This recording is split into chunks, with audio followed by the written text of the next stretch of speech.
Hi everyone, today we'll be going over the Bitcoin HODL Waves chart and how you can use this tool to help improve your Bitcoin investing and analysis. This chart, as well as many others, are all freely available on lookintobitcoin.com, your number one source for Bitcoin information.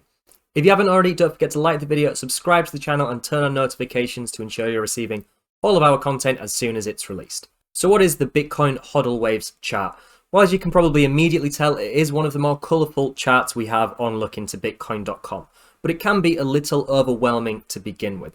So what we can actually do is down at the key here, we can just isolate the data to just look at one data point at a time. So to begin with, we'll just turn all of them off apart from the 10 plus year HODL wave. So what this is showing us is in percentage terms, how much of the Bitcoin network has been held and not moved for at least a 10-year period. The way we can actually do this is by grouping together all of the Bitcoin wallets that have been active for a certain period of time. As the Bitcoin network is built on top of what's called blockchain technology, we can actually monitor every network transaction and every wallet, every single individual Bitcoin to see every movement from wallet to wallet and keep track of how frequently these Bitcoins are moving. So we can actually see it currently, there are about 13% of the entire Bitcoin network has not moved in at least 10 years. So at the time of filming this, the current price of Bitcoin is hovering around $23,000 or $24,000, and the current circulating supply is just above 19 million Bitcoin. So we can actually see that there's about $60 billion worth of Bitcoin that hasn't moved in over 10 years.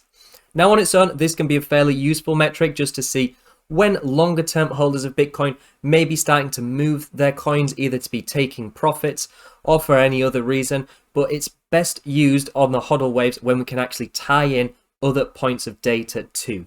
So if we add in all long to medium term holders of Bitcoin, so from anything from 1 to 2 years up to that previous 10-year plus, we can actually see that the nature of Bitcoin investors is fairly cyclical. There's obvious periods of accumulation and distribution. We almost have this inverse correlation between price and the long-term holding percentage of these holders on the Bitcoin network. So just to make it a little more obvious, as these waves start to turn to the downside, we actually see price usually trending to the upside. And again, as these waves begin going back to the upside, we see price topping out and coming back down again. So why does this phenomenon occur? Well, simply put, these longer term holders of Bitcoin have often been in the space for a very long period of time and might have substantial amount of Bitcoin at their disposal. Not only does this give them lots of experience in the market, but also a lot of influence on price. So when these big market players begin taking profit, this may be a time when these percentages on the HODL waves start decreasing, that these big long-term investors may be starting to take some profit on their positions. But the same can be true when these waves begin increasing. These show periods where long-term investors aren't willing to part with their Bitcoin. They either think that the price is currently too low, or maybe they have begun accumulating again. So this cyclical nature can be a very useful tool for Bitcoin traders and investors to see what the longer term and large holders are doing. What we can now do is add on the rest of the HODL waves now that we understand how they are calculated, and we can see if there's any other trends we can notice.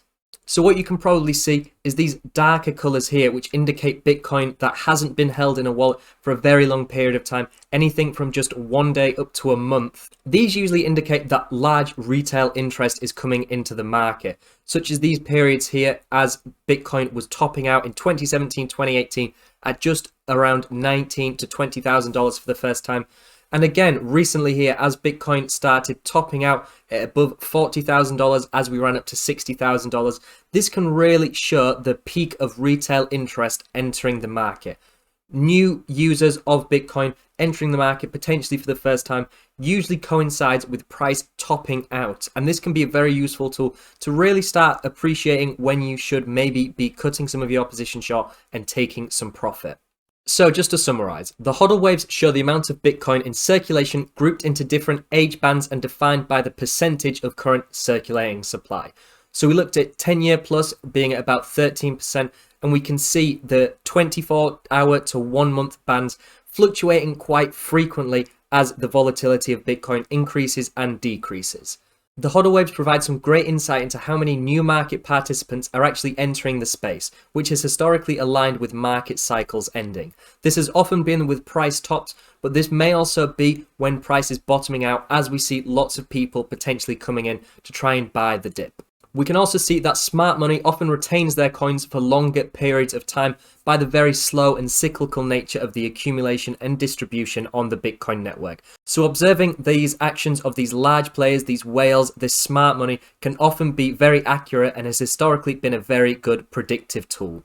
If you like this video, then please visit lookintobitcoin.com. We provide clarity for Bitcoin investors, whether they are experienced or just learning about Bitcoin for the first time. Don't forget to like the video and subscribe to the channel to learn about all our other charts and gain even more market insights. Thank you very much for watching, and I'll see you in the next one.